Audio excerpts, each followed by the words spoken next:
बारिश का कतरा सीपी और सांप दोनों के मुंह में गिरता है। सीपी उसे मोती बना देती है और सांप उसे जहर।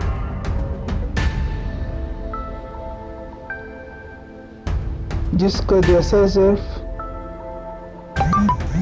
वैसी उसकी तख्लीक होती है।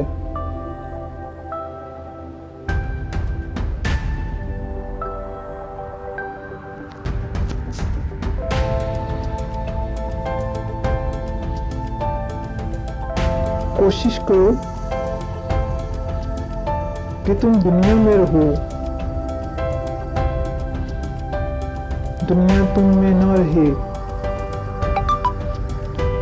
क्योंकि कश्ती जब तक पानी में रहती है खूब तैरती है,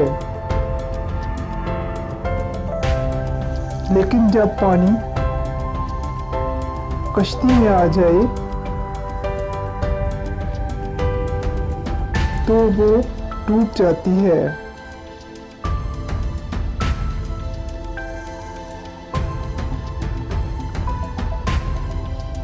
अपनी सोचों को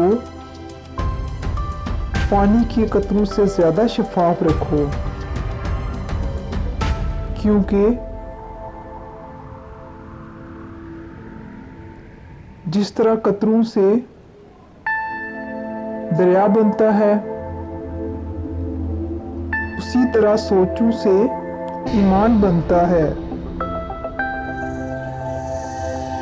कारखाने कुदरत में तफक्कुर करना भी एक इबादत है।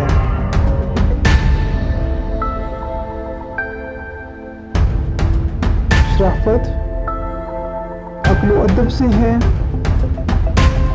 ना कि मालो नसब से।